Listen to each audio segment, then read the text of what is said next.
Hello everyone and welcome back to the channel. In this video I'm going to show you how to grow pumpkins from sowing to harvesting. They're relatively easy to grow and don't require a lot of maintenance, nor are they affected by many pests. They do take up a fair amount of space though, so do keep this in mind when choosing a growing position.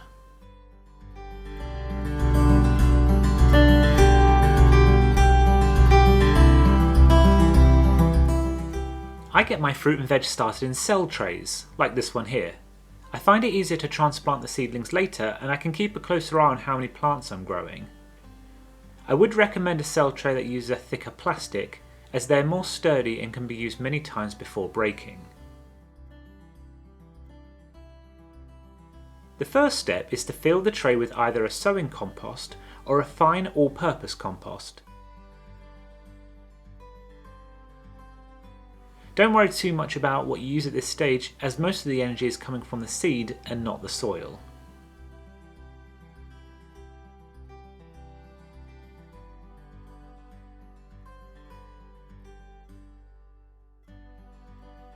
Gently press the soil into each cell to remove any air holes, and then top up so that each cell is full.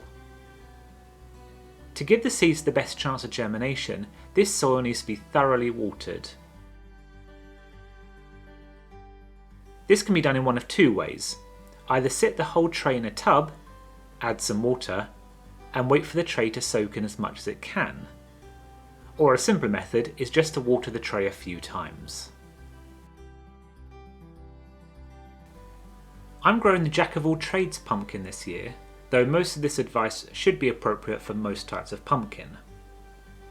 Usually I would sow a couple of seeds per cell, so I'm more likely to get at least one healthy plant in each cell, but you don't get many pumpkin seeds in each packet, and they're quite large. So sow them one to a cell and place them on their edge. Once that's done, cover the seeds with a little more compost. This is so that the seeds don't dry out too much while germinating. Then give them another water. This is to ensure good seed to soil contact. That's a really lackluster water. I'm sorry, this was 16 weeks ago, there's not much I can do about it now. Lastly, put this away in a warm spot to germinate. I'm using my grow tent, but a sunny windowsill will work just as well.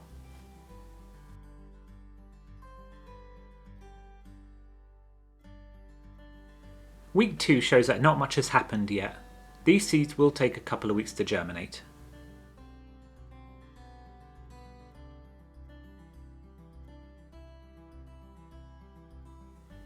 We have a little movement in week 3. Make sure to not let the soil dry out. A quick test is to lift the tray to see if it's feeling light. A lot has happened by week 4. The seedlings have shot up each day and they each have a nice strong pair of thick leaves. It's time to transplant these, as they'll quickly run out of space in their cells. To transplant, choose a growing area which is at least a metre squared for each plant. I'm going to let the vines trail over my lawn, which will save space in my bed. To transplant, poke up a pencil into the hole in the bottom of the cell tray. This will push the seedling out with its roots. Do this for all the seedlings you wish to keep. You can discard the others. As you can see, the roots are at the bottom of the cell but have not yet overcrowded the cell. This is the perfect time to transplant. Once you've collected your seedlings, clear your growing area and then, using a dibber or a tool handle, create a hole for each seedling which is the same width and depth of the cell. The idea is that we'll be able to simply drop the cell into the hole without needing to disturb the roots. Place each cell into the hole and bring the soil around the stem to support it.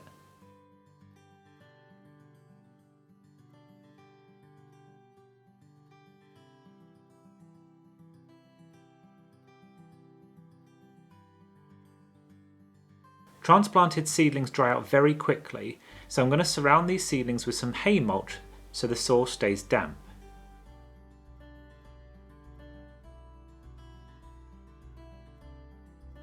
Lastly, give the seedlings a really good water.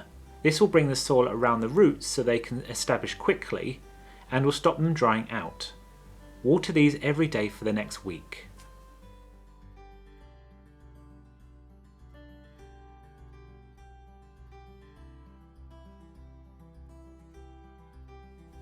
Weeks 5, 6 and 7 shows the seedlings growing on nicely. You'll want to watch out for slugs which will make short work of the leaves, and I combat this by sinking an old tin into the soil near the seedlings and filling with a cheap beer or lager. The slugs fall in and can't get back out.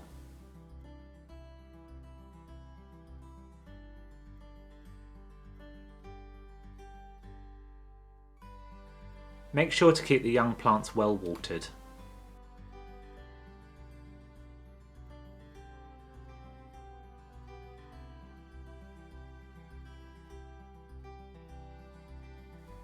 Week 8 shows the start of a burst of new leaves and even a cheeky flower tucked away in there.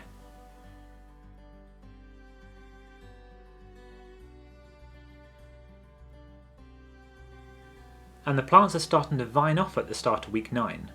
You can move these vines so they grow in the direction you want them, just be careful not to damage them.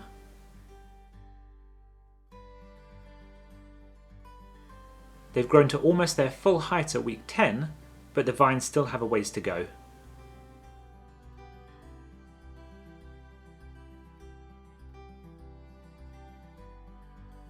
Flowers are starting to open and show at week 11, and we even have the start of a little fruit. As a rule of thumb, when you see flowers and fruit, start to give them a liquid-based feed once a week.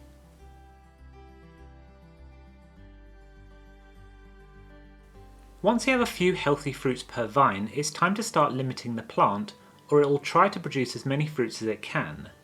This is fine if you want many small fruits, but if you'd rather fewer larger fruits, the vines need to be cut. I lost my footage for the actual cutting, which is a shame, but it's quite straightforward. Cut the vine just after the last fruit or flower that you want to keep. This will then force the plant to focus on growing those fruits rather than producing more. Keep liquid feeding once a week and make sure the soil doesn't dry out. I would also recommend turning your fruits every few days. This encourages a nice round shape and prevents rotting as the fruits have a chance to ripen on all sides. And this slimy thing can do one.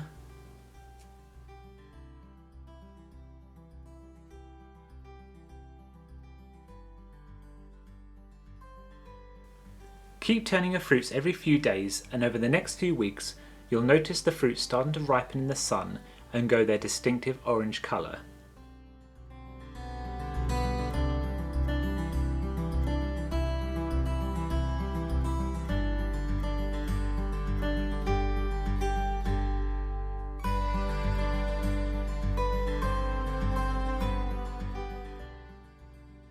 The plant will also start to die back, and by week 18 the fruit should be a nice size, smooth and heavy.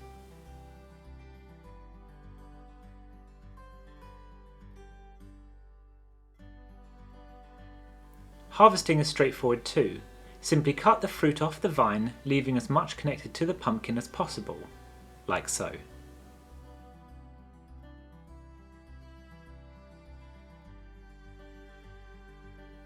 Another way to know if the fruits are ready is to give them a tap with your finger and ugh! They should sound hollow. When they look like this, they're ready. If you've some nice weather, these can be left outside in a dry area for a week or two so the skin can cure. This also develops a flavour if they've been grown for eating and not carving. The last thing to do is to clean up the rest of the plant. Cut the vines at the soil level, leaving the roots in the ground. They will break down over time, adding nutrients back to the soil, and it means we don't disrupt the soil underneath. I'm going to be giving one of these to my dad to make his very special pumpkin pie, the video for which I'll be uploading hopefully in the next few weeks. The second will make some lovely soups for the winter, and the third will go to my American friend so she can carve something spooky into it. I hope you all enjoyed this video and it encourages you to grow your own pumpkins. If you have any advice for others, please pop them down in the comments so we can all learn and grow together. Please do consider subscribing too, and here are a few other videos I've done which you may find interesting. See you soon and happy growing!